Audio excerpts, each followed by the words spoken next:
Si eres empresa y tienes un proyecto de I+D empresarial, tenemos la financiación pública que necesitas. Préstamos bonificados del CEDETI para I+D empresarial. Desde 175.000 euros y hasta un 30% que no es necesario devolver. Más información en cdti.es. Préstamos bonificados del CEDETI. Porque juntos seguimos ayudando a crear futuro. Centro para el Desarrollo Tecnológico y la Innovación. Ministerio de Ciencia, Innovación y Universidades. Gobierno de España.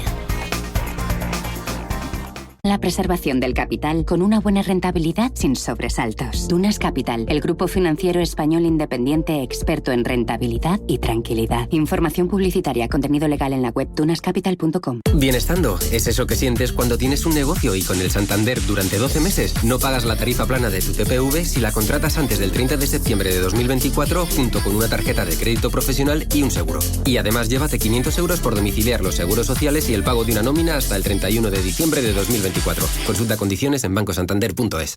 ¿Tu empresa quiere realizar una convención, team building, exposición o cena de gala en un entorno exclusivo? Complejo El Olivar, especialistas desde 1975, te ofrece más de 60.000 metros cuadrados en diferentes espacios adaptados a cada evento, con una gastronomía exquisita y parking privado. Estamos a 15 minutos del aeropuerto de Madrid-Barajas con acceso directo desde la A2, salida 28. Visítanos en mice.elolivar.es.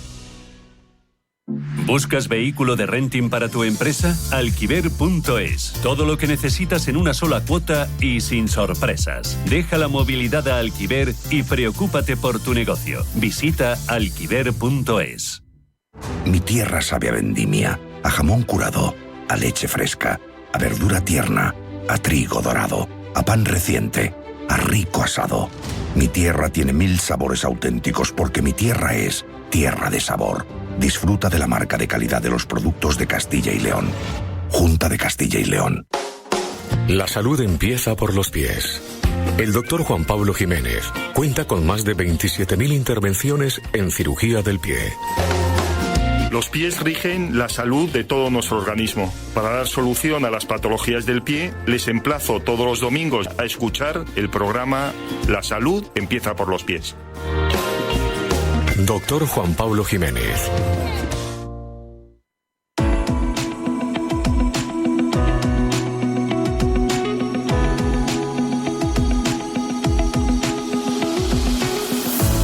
Los desayunos de Capital Intereconomía.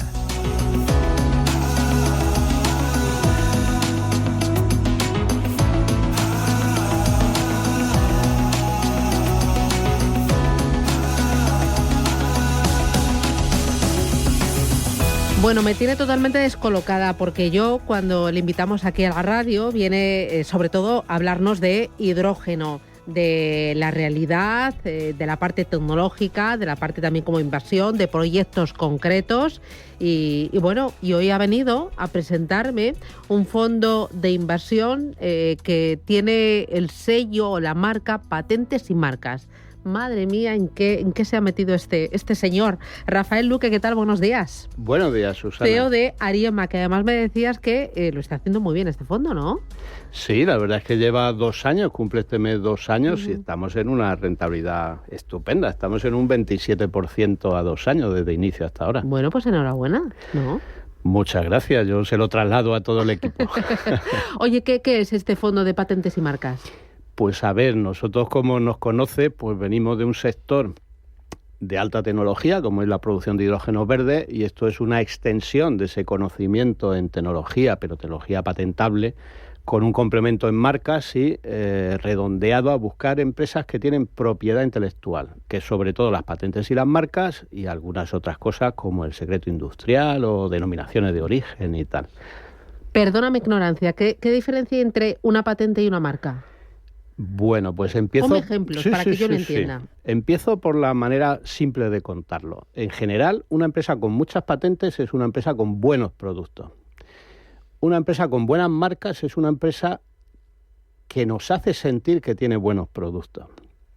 Esa es la diferencia. O sea, por ir a buscar ejemplos concretos, pues de todos es conocido, por ejemplo, Louis Vuitton, que es un conglomerado de marcas que tiene, pues, por ejemplo, los famosos bolsos muy caros de Louis Vuitton, que son magníficos, porque mucha gente los percibe como magníficos. Seguro que En muchas zonas artesanas de España hay artesanos del cuero, de la piel, que los hacen igual de buenos, pero no tienen esa marca.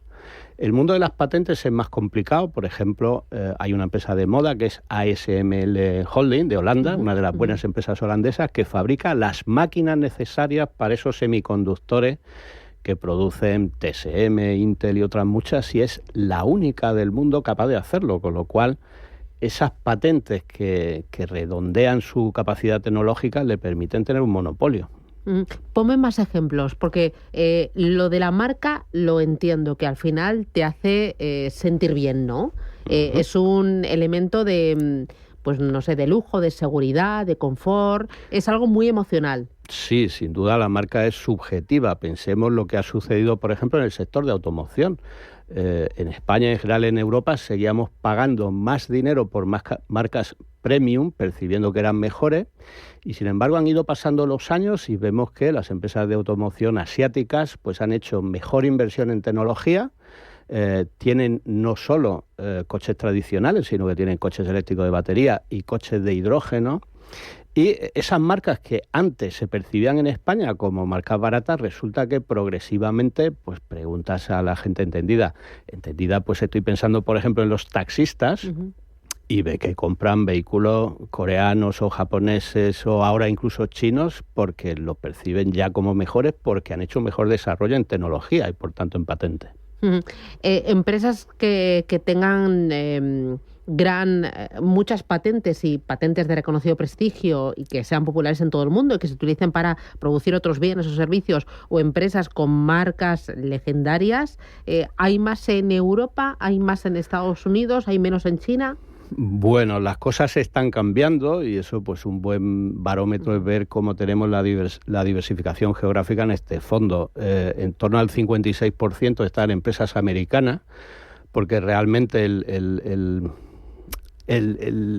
ambiente, digámoslo así, pues favorece más la innovación, tanto en el ámbito empresarial como en el ámbito financiero, mucho más predispuesto a financiar innovación, como en las ayudas o trabas que se pueden poner desde la administración. Bien es cierto que emprendedores con capacidad de carisma surgen por todos sitios, pero resumiendo, Europa en ese sentido está cayendo en capacidad de innovación y por tanto en patentes.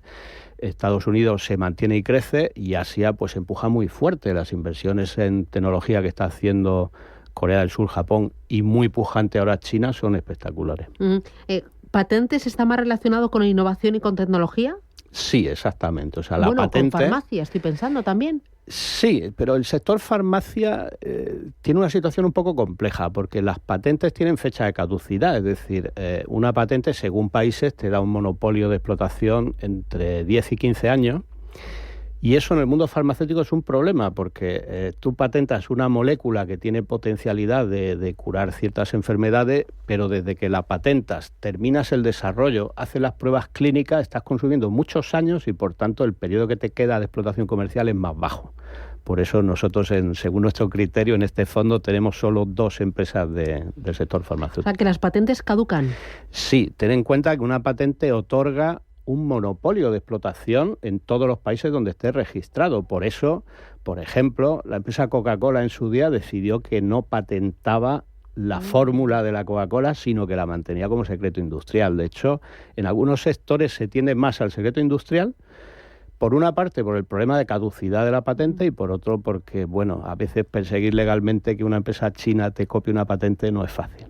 Y en el caso de las marcas es todo lo contrario, que ahí el tiempo juega a favor. En el caso de las marcas, pues se puede conseguir casi que sean eternas y se puede incluso mejorar y actualizar y cambiar logotipos, y al final pues todos tenemos en la cabeza marcas icónicas, pues desde Walt Disney hasta las motos Harley Davidson o por supuesto pues un Ferrari, ¿no? Son marcas que a nadie le dejan indiferente. Lo que ocurre es que también en el tema de las marcas hay una vulnerabilidad que es la reputación.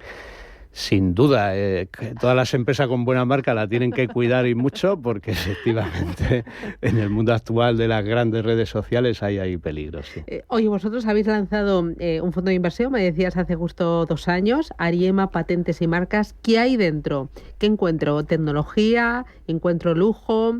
¿Encuentro menos Europa y cada vez más Estados Unidos? ¿Qué hay?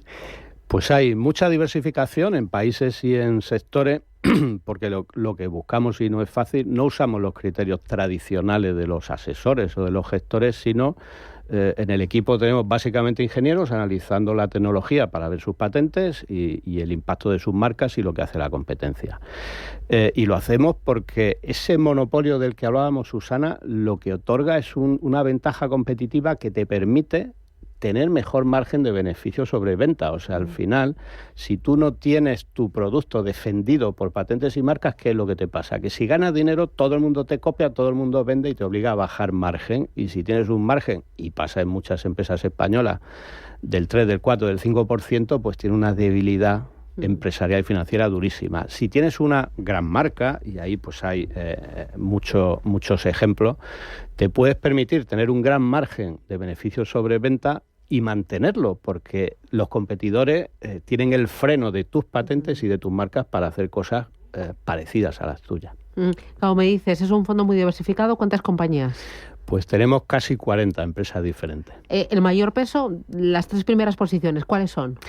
Bueno, eso es interesante porque es un fondo de muy baja rotación. Nosotros hacemos inversión a largo plazo, con lo cual las mayores posiciones pues son básicamente las empresas que más han rentado en estos 2 años. Y ahí tenemos pues a TSM, el fabricante taiwanés de semiconductores. Tenemos también a Booking, que ha tenido una evolución espectacular después de la pandemia. Y tenemos a Ferrari, que es una marca que aúna de una manera espectacular tecnología patentada con marca. Y me dices que rotas muy poco la cartera. Sí, al final la inversión en patente es como la inversión en I+D, es muy de largo plazo, y las marcas igual. Es muy difícil generar un valor en una marca en un corto plazo, con lo cual si nosotros, después de analizar una empresa, decidimos que merece la pena, la inversión siempre es a largo plazo. ¿Cómo es el proceso de selección de la compañía? Pues es complejo porque depende del sector. Según los sectores utilizamos a veces asesores externos para que nos ayuden. Lo hicimos en su momento con el sector de los semiconductores, que desde hace 2 años nos pareció muy interesante, y hablábamos con colegas de ese sector para que nos ayudasen a elegir. Estudiamos las patentes, no todas las patentes son iguales. Pues un ejemplo muy rápido. Alguna gente sabe que Apple demandó a Samsung por violación de patentes de sus teléfonos móviles. Lo que poca gente sabe es que, por ejemplo, una de esas patentes era simplemente que el botón del móvil, el que tocamos con el dedo, pues en vez de ser cuadrado tuviese el borde redondeado. En algunos países le dejaron patentar eso, demandó a Samsung, pero a la vez Apple le compraba componentes a Samsung para sus teléfonos móviles porque Samsung tiene muy buena tecnología. Conclusión, en nuestro fondo tenemos acciones de Samsung y no de Apple. ¿Tenéis Nvidia? No, está en nuestra opinión a un precio ya un poco excesivo para nuestro gusto. O sea que también tenéis muy en cuenta la valoración. Claro, esto es como en la guerra, hay que tener estrategia y tener táctica. Y en la situación de corto plazo, pues nos parece que Nvidia ya ha subido mucho, aunque es una gran empresa. Por regiones, ¿más Estados Unidos? ¿Qué pesa más? Estamos más en Estados Unidos, pero el tema de las regiones es muy relativo. Hay que tener en cuenta que en grandes empresas su mercado es mundial. Entonces, el que una empresa cotice en Estados Unidos, pues por ejemplo, sí tenemos Alphabet o Microsoft, porque aparte de otros méritos, tienen una cantidad brutal de patentes. También estamos en sector financiero, estamos en BlackRock, en Visa, que es una empresa maravillosa, y realmente su negocio es brutal. ¿Quién en España pues no utiliza una tarjeta de crédito normalmente vinculada a la marca de Visa? Bueno, tienes la otra marca, ¿no? ¿Por qué Visa? ¿Y tenéis también Mastercard o no? No. ¿Por qué Visa sí y Mastercard no? Pues nos gustaron más sus números. Piensa que Visa tiene del orden de 10.000 patentes desde que se puso en marcha esta empresa. Eso le ha defendido mucho de nuevos jugadores como PayPal o como Bizum, que hablabais esta mañana de hacer un Bizum. De los Bizum de salida. Sí. Pero en el tema del dinero, pues hay que tener las transacciones internacionales con cambio de divisa, con comercio, son muy complejas. Por eso muchos de los bancos españoles confían en la empresa Visa para apoyarse para sus transacciones. Pero también hay una percepción de marca.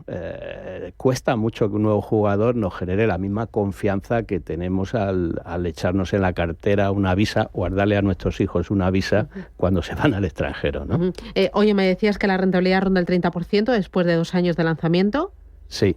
¿Volatilidad? ¿Con qué nivel de baile estás tú capeando? Bueno, aquí he de decir 2 cosas. Hay una parte sorprendente, y es que yo soy ingeniero, no soy economista. Los que son economistas miden la volatilidad en el fondo por variaciones matemáticas que son volatilidad hacia arriba y hacia abajo. O sea, tienen ahí el Excel desplegado, ¿no? Sí, y claro, ¿qué es lo que pasa? Pues este fondo, como sube a 2 dígitos anuales, pues de momento los números son elevados, pero volatilidad hacia arriba que no creo que a nadie le inquiete. La volatilidad que nos preocupa a todos, que es volatilidad hacia abajo, nuestra opinión es que este tipo de inversiones tiene mucha menor peligrosidad de grandes caídas, porque al invertir en empresas que tienen un alto margen sobre beneficio, en el fondo la volatilidad que nos preocupa, la volatilidad hacia abajo, tiene que ver con que una situación de crisis acerque a situaciones de peligro, digamos, de supervivencia de una empresa. Y eso les puede pasar mucho más a empresas que trabajan con un margen de beneficio del 5% que a empresas que tienen un 20 o un 30% de margen. Vale. 3 cositas más que me interesan. ¿La llegada de Trump a la Casa Blanca puede cambiar algo? Bueno, aquí he de decir que la situación también ahí entre Estados Unidos y Europa es diferente. En Estados Unidos la influencia de un presidente, sea bueno o malo, es pequeña en la economía porque el tamaño de la administración pública es pequeño en la economía. Nada que ver con España y Europa, donde es mucho más frecuente empresas públicas y mucha más economía dependiente de que nuestros dirigentes sean buenos o malos. Desde ese punto de vista, Trump tiene menos, llamémosle así, peligro de alterar la economía. Por otra parte, la tradición de la economía americana es muy de libertad empresarial, y eso para la innovación y en particular para las patentes es muy bueno. O sea, que da más miedo el regulador en Europa, porque vemos cada 2x3 multas, investigaciones a grandes tecnológicas por monopolio, o a farmacéuticas también, ¿no? Sin duda, pues por ejemplo lo hemos visto en la inteligencia artificial. En Europa ha habido prisa por lanzar normativa.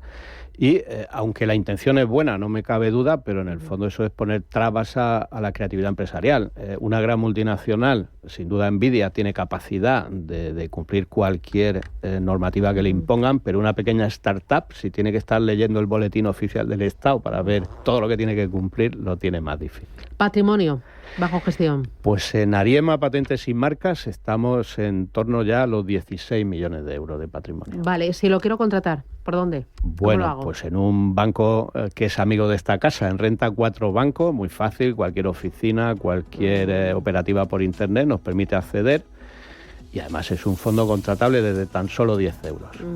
Bueno, pues nada, oye, pues enhorabuena. Tienes ahí nuevo entretenimiento, ¿no? Sí, la verdad es que... Es bonito, ¿no? Es muy bonito. Hombre, esto es espectacular. Yo, a mí es que todo el tema de las empresas me flipa, me encanta. Sí, es un enfoque distinto. Este fondo, el Ariema Patentes y Marcas, tiene asesoramiento de ingenieros. O sea, nosotros no estudiamos tanto el balance, el PER, digamos, sí lo podemos tener en cuenta, pero entrar a analizar una empresa por su tecnología y dar una recomendación de incluir en cartera o de aumentar en función pues de lo bien que lo está haciendo en I+D en particular, o también por sus marcas, la verdad es que es un trabajo bonito.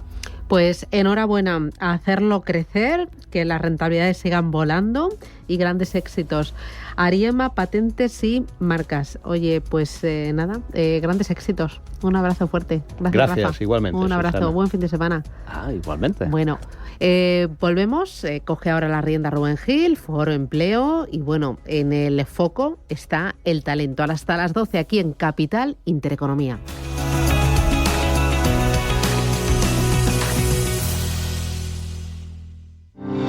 Sabemos que la primera condición para invertir tu dinero es la confianza. Por eso, el trading online con NavaTrade, más que claro, es transparente. Más de 200.000 clientes en todo el mundo confían en NavaTrade porque operan con uno de los brokers más regulados del mundo. Entra ya en navatrade.es y opera con total confianza. Cada casa es una historia diferente. Una nueva casa para una nueva vida. Una casa para vivirla a tope. Una casa tuya y solo tuya. En Cajasur sabemos que cada casa es una historia. Por eso hacemos hipotecas de todo tipo. Ven a Cajasur y hablamos de tu historia. Más info en cajasur.es. Si eres una agencia inmobiliaria y quieres incrementar el número de operaciones de alquiler, entra en plandeprotecciondealquiler.com, la única plataforma especialista en la gestión de garantía de alquiler a través de profesionales inmobiliarios. Si eres un propietario inversor y quieres garantizar la rentabilidad de tu alquiler, plandeprotecciondealquiler.com. Con el respaldo asegurador de compañías de primer nivel inscritas y supervisadas por la DGS. Si caminas solo, irás más rápido. Si caminas acompañado, llegarás más lejos. Luna Sevilla es su asesor patrimonial de referencia. Prestando nuestros servicios como agentes de Caser Asesores Financieros, somos una empresa con amplia experiencia profesional y una clara apuesta por la formación de calidad, la información transparente y objetiva y por el asesoramiento financiero personalizado y continuado. Si desea más información, visite lunasevilla.es o llámenos al 91 762 3442. El próximo sábado 14 de diciembre tienes una cita que no te puedes perder en el Hotel Eurostars Madrid Tower. Ven a la cena benéfica a favor de Cáritas. Te esperamos para celebrar nuestra noche más especial y solidaria, una velada para recaudar fondos a favor de una obra social comprometida con la lucha contra la pobreza y la exclusión social. Infórmate en eurostarstorresevilla.com y pon tu granito de arena. Líderes con Alma, el punto de partida para los emprendedores del futuro. Un programa lleno de emoción, apasionante y apasionado, que tocará tu alma y la de los grandes líderes. Líderes con Alma, el programa que te mostrará la verdadera esencia de todo emprendimiento. Dirigido y presentado por Mar Asenjo. Líderes con Alma, los sábados de 8 a 9 de la mañana en Radio Intereconomía.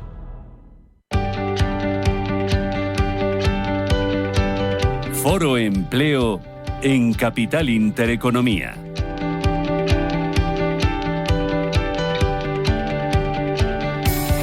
Las 11:26 de la mañana vamos a hablar de empleo, que acaba de salir además hace muy poquito el decil del INE. Vamos a hablar de salarios, lo que cobramos y cómo han subido los salarios en el año pasado. Ya estaba por aquí Carlos Ruiz, director de Estudios Económicos del Instituto. Director de Estudios del Instituto de Estudios Económicos. ¿Cómo se nota que es viernes? Buenos días, Carlos. Hola, buenos días. Estabas echando un ojillo a esa encuesta, ahora la ponemos sobre la mesa. Luis Pérez, director de Relaciones Institucionales de Randstad. ¿Qué tal?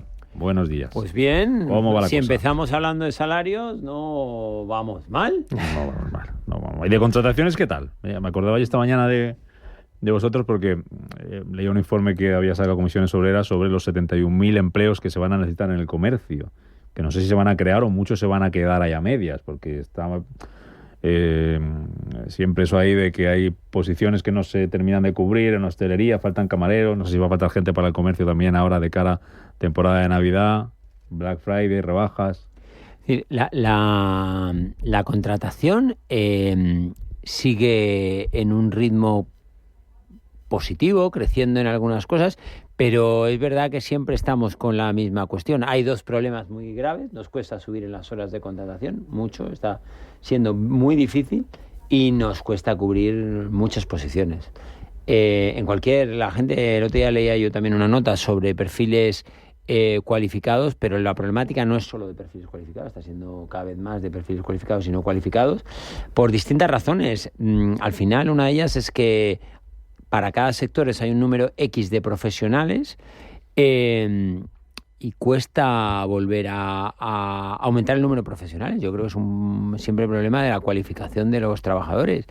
Y luego, cuando digo cualificación no me refiero de carreras, sino de cualquier perfil. Y luego es verdad que en determinados sectores, por ejemplo hostelería, es un sector donde el COVID y determinadas otras cuestiones pues han pasado una factura bastante grande, en el sentido de que a la gente cada vez menos les gusta trabajar en determinadas cuestiones, y el trabajo en hostelería es un trabajo muy duro. Hablando de cualificaciones, luego nos cuentas, Carlos, o si no quieres contar ya, porque nos va a hilar mucho con la entrevista que vamos a tener ahora sobre la formación, la cualificación, los estudios de la gente joven, ¿no? Lo que lo vamos a poner en común y vamos a comparar según esa encuesta del INE, según ese perfil del INE, lo que se cobra en general, pero lo que se cobra también por edades, que hay diferencia, como estábamos viendo antes de entrar al estudio, y no sé si tiene mucho que ver en esa diferencia. Hombre, la experiencia y los años en la empresa tendrán que ver, pero también que hay un porcentaje alto, me contabas, de jóvenes que no tienen más allá de los estudios básicos, si acaso. Sí, efectivamente.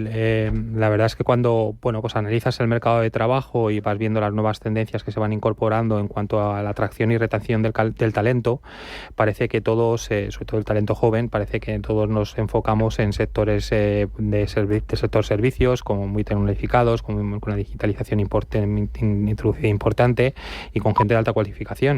Cuando realmente pues accedes a las estadísticas de la EPA y ves nuestra distribución de la ocupación por grupos de edad y por nivel de educación alcanzado, pues ves que los ocupados en la generación de 16 hasta 30 años, pues el 40% de los mismos no tienen terminados estudios superiores, ni siquiera estudios de secundaria, que están orientados a la orientación, que están orientados a la profesión, ¿no? Son de formación profesional. Entonces, pues esto es un dato bastante sorprendente y que además se conjuga bastante con las dificultades que tienen estas personas para poder acceder al mercado de trabajo, ¿no? Siendo pues aproximadamente un 17% del total de la población activa, pues más de un 33% del total de los parados se encuentran en este tramo de edad, ¿no? De 16 a 30 años, ¿no? Y yo creo que ahí el nivel de la formación pues es un factor determinante, ¿no?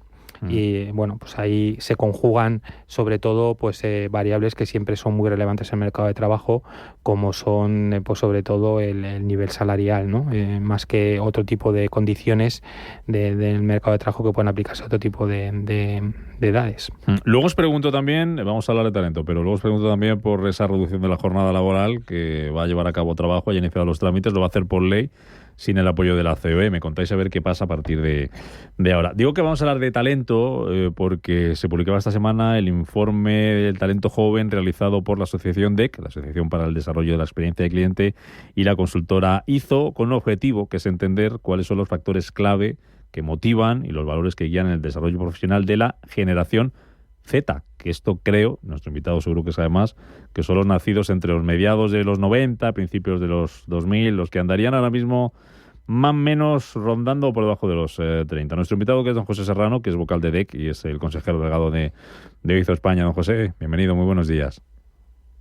Muy buenos días, ¿qué tal, Rubén? ¿Cómo estás? Encantado de saludarle. La edad es por ahí, ¿no? Más o menos, para que nos hagamos una idea de lo... Sí, el estudio está comprendido entre los nacidos entre el 95 y 2010. Vale, o sea que vamos ahí en esa época. Y a esa gente, a esos trabajadores, a esas edades, ¿qué es lo que le motiva a la hora de elegir una empresa, a la hora de decidir cambiarse, a la hora de quedarse en una compañía, así en general?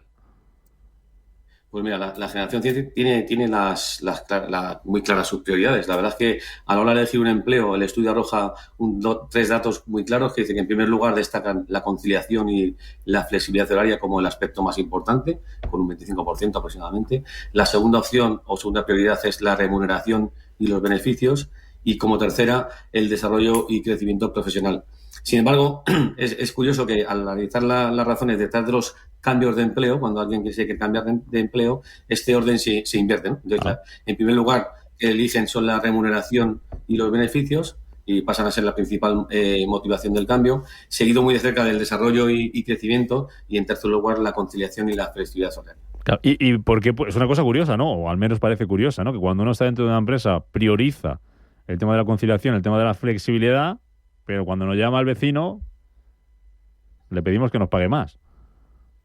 Sí, bueno, yo creo que tiene un significado claro, que es el momento vital que viven las personas, ¿no? Yo creo que cuando estas generaciones están en casa de sus padres, todavía conviven, tienen una serie de necesidades o prioridades distintas que cuando realmente se van a independizar, que ya creo que empiezan a mirar de una forma más diferente o más distinta el tema económico, ¿no? Dentro de esa conciliación, dentro de esa flexibilidad laboral que pedían, ¿qué medidas son las que más se valoran o qué medidas son las que reclaman esa generación Z o pueden poner a disposición de esa generación Z las empresas para retener ese talento o para atraer ese talento? Por ejemplo, teletrabajo, que se puso muy de moda con la pandemia. José, ¿esta generación pide teletrabajo, por ejemplo? Sí, claro que lo pide, claro que lo pide. De hecho, el estudio arroja una necesidad clara de demandar que las empresas se diseñen políticas de trabajo flexible y de teletrabajo, ¿no? Y además que esas políticas se vean percibidas como equitativas para todos los empleados, ¿no? O sea, que yo creo que la conciliación laboral y personal es el factor más importante para esta generación, ¿no? Y en esta generación prefieren modelos de trabajo híbridos, ¿no? Donde puedan decidir cuándo trabajar de manera remota y cuándo hacerlo de manera presencial. Por lo que algunas de esas medidas que podemos utilizar o que pueden utilizar las compañías para mejorar o para fidelizar este talento o para traerlo, como decías, o sea, yo creo que por un lado puede ser incrementar políticas de trabajo de híbrido flexible, o sea, dar a los empleados la autonomía para elegir qué días trabajar desde casa o qué días trabajar desde la oficina, ¿no? Ofrecer horarios laborales flexibles que permitan a los jóvenes ajustar su jornada en función de sus necesidades personales, o establecer incluso políticas de apoyo de salud mental, ¿no? Como días adicionales para promover el bienestar emocional o los programas de mindfulness o gestión del estrés, ¿no? También sería importante evitar la sobrecarga laboral y para ello debemos poner enfoque en dos cosas importantes. Por un lado, el rediseñar las cargas de trabajo para evitar el agotamiento o el síndrome de burnout, ¿vale? Especialmente en roles que suelen ser de carácter más incisivo, y luego implementar una política de límites claros entre el tiempo laboral y el personal. Yo creo que sería una de las claves más importantes. Y el salario que sigue mandando, ¿no? Como segunda opción, cuando estamos en la empresa, como primera cuando cambiamos de empresa. ¿Eso siempre ha sido igual? ¿O ha habido otras épocas en las que incluso el salario ha estado por encima de la conciliación?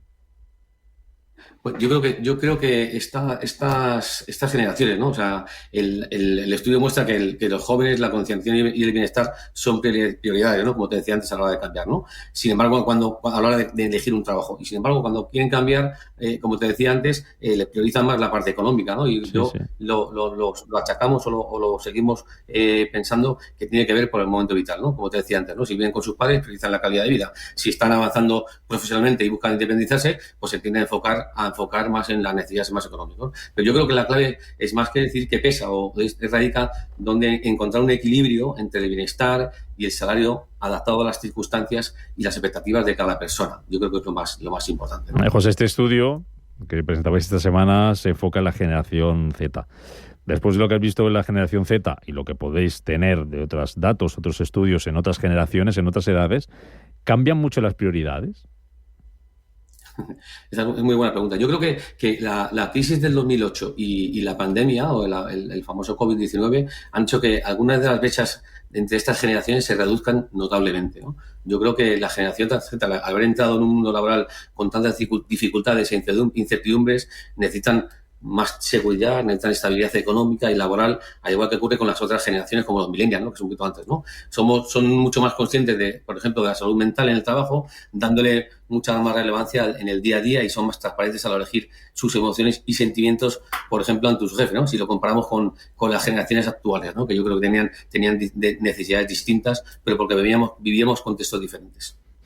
Bueno, pues don José Serrano, vocal de DEC y consejero delegado de IZO España, gracias por traernos las claves, las conclusiones de este informe Talento Joven que presentabais esta semana sobre la generación Z, lo que le atrae, lo que le motiva para estar en una compañía, mantenerse ahí o para cambiar. Gracias, José. Un abrazo, muchas gracias. Un placer. ¿Qué me decís, Carlos? Que os pasaba yo el informe para que le echáis un vistacito y así habéis hecho los deberes como gente aplicada que sois. Pues sorprenden bastante los resultados del informe, sobre todo porque parece que con estas edades, ¿no? La generación Z están descontando condiciones laborales que pueden ser más relevantes en ocupados con mayor edad, ¿no? Es cierto que el informe, y así lo dice, concentra en sectores de actividad pues muy vinculadas con el sector de servicios, consultoría, banca, transporte, etcétera, donde generalmente pues que son personas que tienen pues un nivel de formación pues más elevado. Pero yo creo que además en primera persona pues tenemos también la experiencia de que cuando contratas este tipo de ocupados, pues cada vez en mayor medida, más que la variable de salario, lo que están interesados sobre todo pues es fundamentalmente la flexibilidad laboral que pueda existir dentro de la propia compañía y el plan de proyección de la carrera profesional, ¿no?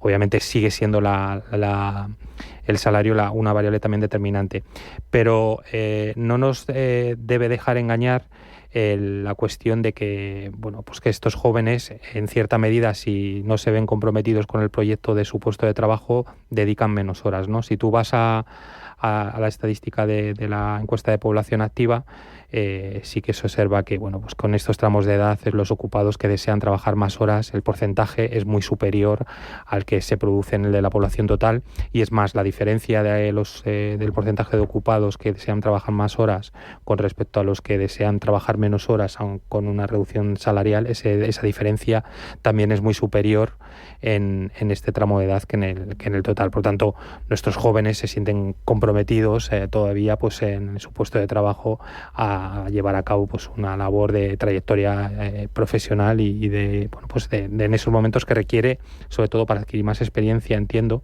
pues el dedicar más horas y comprometerse más con su puesto de trabajo. Sí, yo creo que Carlos señala grandes aspectos que son muy relevantes hoy en día y sobre todo en general en los jóvenes que entrando al mercado laboral, pero en especial la generación Z. Uno, la necesidad de teletrabajo y la conciliación. Es evidente que esto está siendo un aspecto muy, muy, muy decisivo. Y nosotros vemos desde Randstad muchas posiciones que cuesta cubrir si no les ofreces teletrabajo. Es decir, posiciones que incluso mejorándoles el salario, porque hay gente que dice, oye, pero yo prefiero pagar un poco más, pero necesito por mi estructura. No. La gente dice, pues no, prefiero esto, y yo creo que es un aspecto que hay que tener en cuenta cada vez más. Es verdad que lo que sí piden pues es en parte compatible con los modelos que hay, es decir, señalaba en la entrevista José Serrano que buscan la capacidad de organizarse ellos, ¿no? Esto en algunas posiciones es posible, pero cada vez más también un aspecto que es difícil es la capacidad de trabajar en equipo, ¿no? Cuando vas modelos de mucho teletrabajo, esto está siendo un desafío muy importante en las organizaciones y es una de las razones por las que estamos volviendo a la presencia física en muchos temas. Eso, y que al final hay ciertas descoordinaciones en determinados proyectos que lo dificultan, ¿vale? Esto es un aspecto importante. Y luego la relación entre la formación y cualquier problema en el mercado laboral. Lo comentaba antes Carlos, cuando hablaba de los datos anteriores del INE y demás, y este es un problema muy, muy, muy, muy, muy importante, ¿no? Porque al final la población activa tiene un peso muy importante de personas sin cualificación, con dos retos, ¿no? Primero, lo hemos hablado muchas veces, desapareciendo en una gran parte las experiencias profesionales más cortas que les permitían acceder a un puesto de trabajo a través de la experiencia, pero sobre todo porque todos los trabajos no cualificados y todos los trabajos, ya no solo cualificados, más rutinarios, están siendo sustituidos cada vez más, ¿no? Entonces creo que son situaciones muy importantes y que si en cualquier generación es importante la formación y la formación continua, en las generaciones más jóvenes, la generación Z y las que vienen detrás, está siendo un requisito sine qua non. No solo la formación universitaria, formación profesional, y yo siempre aprovecho cuando estoy en estos micrófonos para poner siempre el remember de certificado de profesionalidad y políticas activas y sobre todo formación continua. Es algo imprescindible, sobre todo con la pirámide poblacional que tenemos, totalmente invertida, que los gente de las generaciones más pequeñas son muchos menos que los que somos más mayores, y entonces también o se recualifican o qué vamos a hacer con las personas de 50 años que tienen cualificación, ¿no? Oye, salarios. Ahora os hablo del INE, pero os planteaba yo hablar de la cifra que conocíamos ayer de los salarios, cómo se ha comportado la eurozona en el tercer trimestre. Subida del 5,4%, que es el mayor alza en más de 30 años, impulsado sobre todo por Alemania, donde los salarios negociados aumentaron casi un 9% en comparación al año anterior. Y hemos conocido ese decil del INE, que dice que el salario medio bruto mensual subió el año pasado, está un poquito más antiguo, más actualizado, 154 euros, es más de un 7%, 2.273 euros brutos, salario medio bruto mensual, y el salario mediano se incrementó en 132 euros, más 7,4%, 1.395. Y por edad, que lo veíamos antes, ¿verdad, Carlos? La diferencia, por ejemplo, entre los que están entre 16 y 24 años, cobran 1.387, los que están por encima de 55 años, 2.478. Estamos hablando de casi 1.400 frente a casi 2.500. ¿Esto qué nos dice? Lo de Europa y lo de España, Carlos. Bueno, la evolución de los salarios en Europa, que también se refleja en la mayor parte de los países donde se están produciendo incrementos salariales elevados con respecto a registros históricos, tiene una explicación económica muy clara, y es que es una variable retardada que va recogiendo los incrementos de inflación que surgieron en años anteriores. Esto podría ser un obstáculo si esta tendencia se mantuviera a lo largo de los próximos años, pero parece que cuando tú revisas las estadísticas de expectativas de inflación, pues están contenidas en torno al objetivo del Banco Central Europeo del 2%, y esto indica que esta presión salarial tiene más visos de ser puntual durante este año. Es más, si tú observas o revisas los distintos informes económicos, tanto la Comisión Europea como el Banco Central Europeo, se espera para que el segundo semestre del año que viene pues esta incremento salarial flexione hacia la baja en torno a el 3%, 2,5-3%, ¿no? Está muy influenciada sobre todo también, pues como bien has comentado, por el sector manufacturero, la industria manufacturera alemana, que está en este sentido teniendo un importante incremento de los costes laborales, y que podría ser en cierta medida preocupante, sobre todo desde el punto de vista de la competitividad de la industria alemana, pero en general de la competitividad de la economía de la eurozona, ¿no? Donde estamos viendo que de los 20 países que lo conforman están teniendo muchísimas dificultades en cuanto a sus tasas de crecimiento, mantenerlas a largo plazo. Y esto en comparación con otras áreas desarrolladas, como puede ser Estados Unidos o otras que están en desarrollo, pues como puede ser China. Y esto puede ser, si se mantiene esta tendencia, en cierta medida preocupante, ¿no? Porque tampoco vemos que la inversión esté repuntando. En definitiva, yo creo que las expectativas de inflación no han variado bastante. Esto indica que el incremento salarial, a pesar de ser elevado, va a ser puntual, se va a reconducir, y lo que hay que estar muy pendientes es si la productividad o la evolución de la productividad se acompasa con este incremento salarial para que nuestras condiciones competitivas no se vean deterioradas. Y ya con lo respecto al tema de los deciles, pues decirte que ha salido la estructura de deciles salariales del año 2023, pues con incrementos salariales como los que has comentado, del 7%. Destaca sobre todo que el incremento mediano sigue muy por detrás del incremento medio. Esto significa que la distribución no es gradualmente equitativa, sino que está más sesgada hacia los salarios bajos, y esto esta evolución que no se ha modificado a lo largo de los últimos años, pues en cierta medida choca con, pues por ejemplo, con políticas fiscales o justicia fiscal, como estamos escuchando en estos últimos días, ¿no? De meter medidas fiscales de presión salarial o de presión de impuestos sobre rentas, por ejemplo, altas, ¿no? Como las que están planteadas en estos momentos y como las que nosotros denunciamos en nuestro informe de competitividad fiscal que publicamos el lunes pasado, ¿no? Bueno, yo creo que Carlos ha hecho un análisis realmente muy certero de cada una de las cosas, poco que añadir, pero algunas cosas curiosas. Evidentemente, yo estoy totalmente alineado con Carlos, creo que son efectos puntuales y retardados frutos de la inflación. Segundo aspecto, parece los datos del 2% de la inflación en octubre, parece que la inflación está controlada, con lo cual yo creo que este año iremos a subidas salariales más contenidas. Y te dejo al margen el cambio de jornada en España, que significaría un incremento muy muy importante de salarios y rompería toda la lógica del para hablarlo si lo comentamos después. Entonces, bueno, yo creo que este es el tema respecto a los datos de la eurozona. Respecto a la separación de salarios ascensos y descensos, no podemos olvidar que al final la política fiscal, en muchos casos, y la de los salarios no, son dos efectos de distribución de la renta, ¿no? Entonces yo creo que lo que está pasando es que los cambios salariales están haciendo un efecto redistribución de la renta, pues porque los salarios más bajos están subiendo más, como estábamos viendo.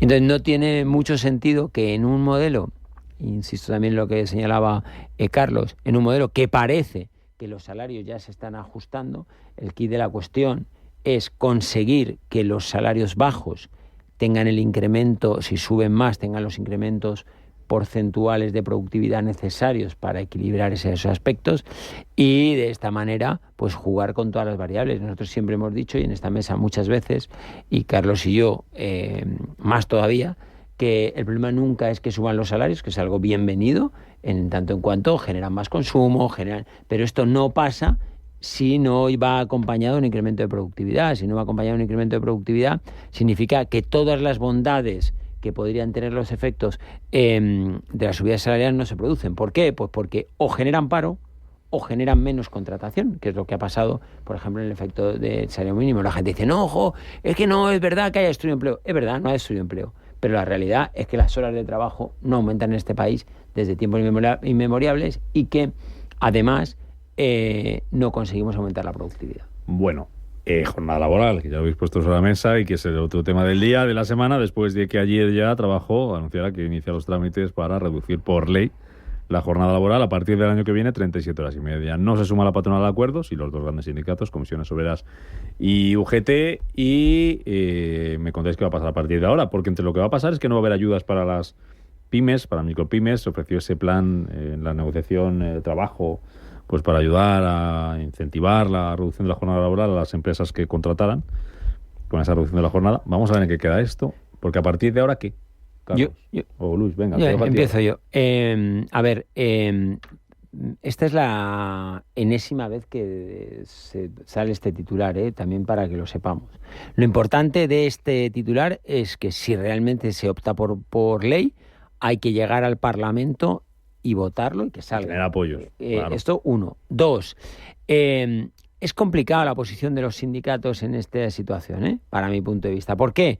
Porque bajo mi punto de vista es totalmente contraproducente que los sindicatos estén defendiendo esto, en tanto en cuanto ya hay muchos convenios colectivos que recogen este tipo de cosas. Y le estás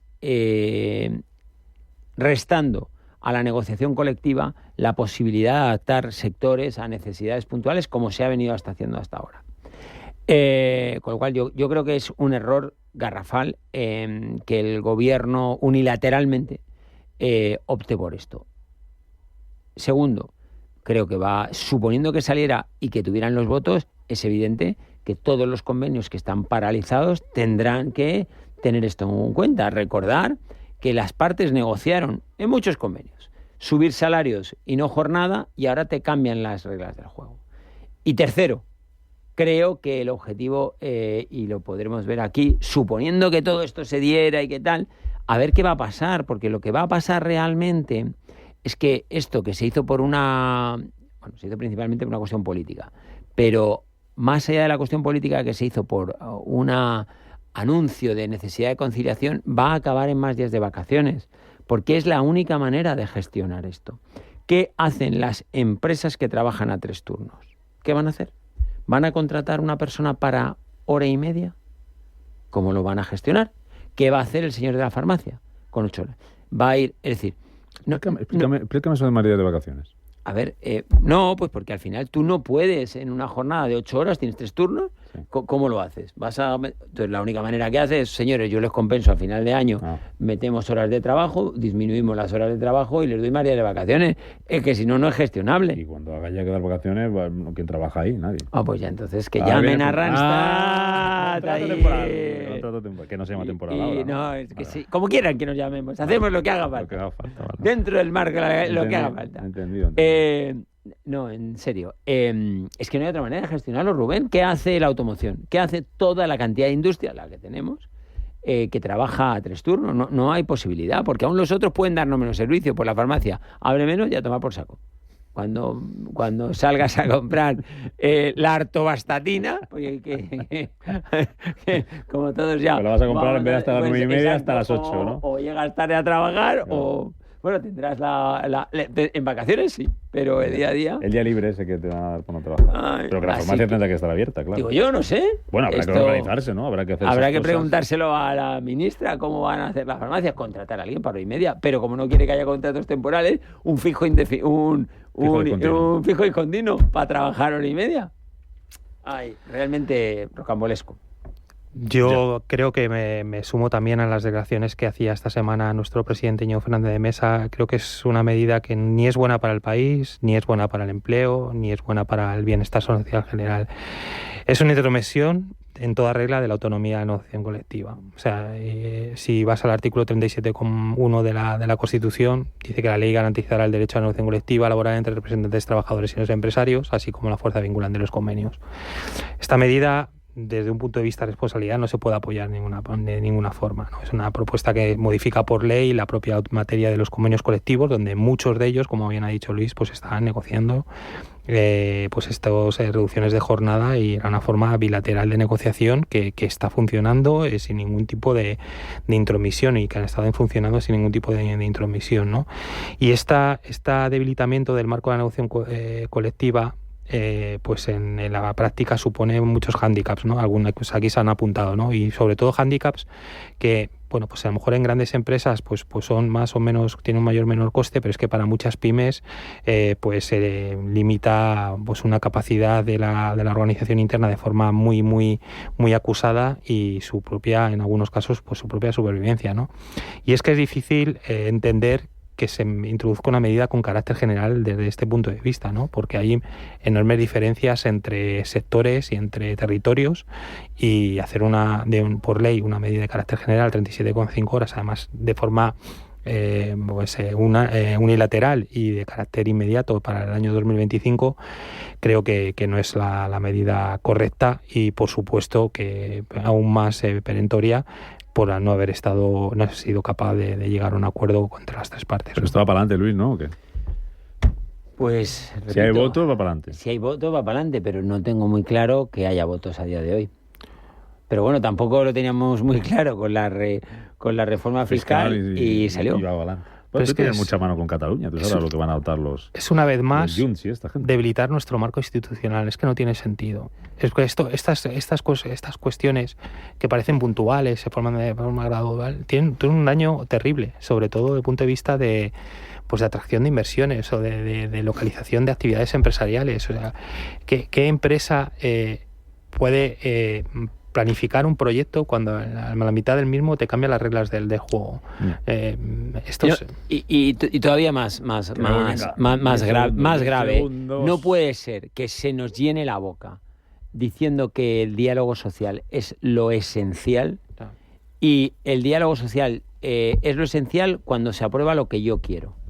Cuando no se aprueba lo que yo quiero, no hay diálogo social. Y encima saldrán, que esto hemos firmado con los sindicatos el diálogo social, que quede claro.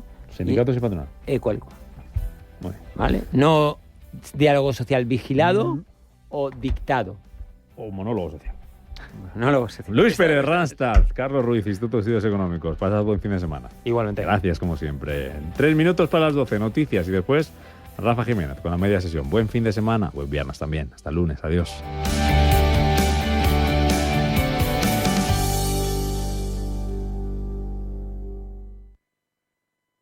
Antes de que amanezca te acompaña, escucha y ameniza las mañanas en Radio Intereconomía. Antes de que amanezca, con Guillermo Sancho Muela. De martes a viernes, de 6 a 7 de la mañana, en Radio Intereconomía.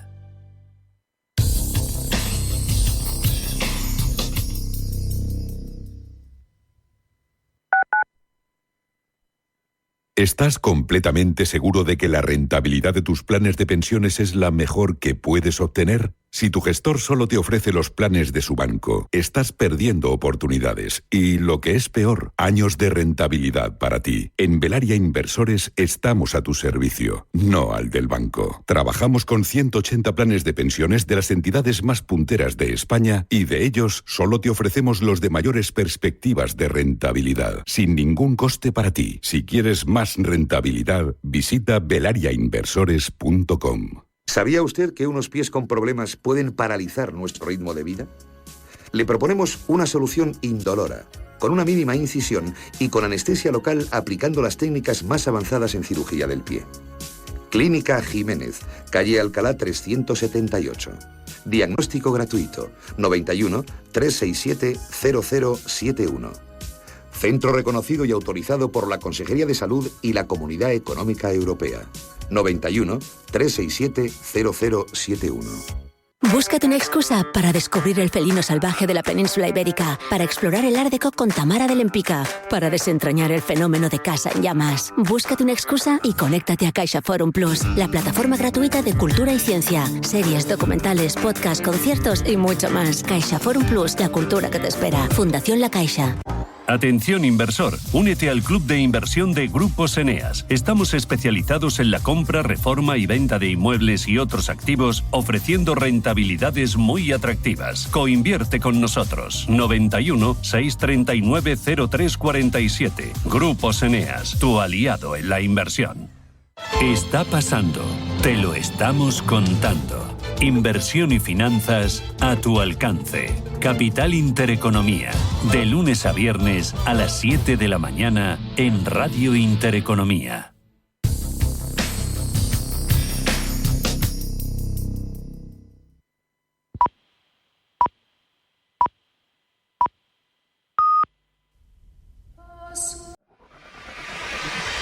Si eres empresa y tienes un proyecto de I+D empresarial, tenemos la financiación pública que necesitas. Préstamos bonificados del CEDETI para I+D empresarial. Desde 175.000 euros y hasta un 30% que no es necesario devolver.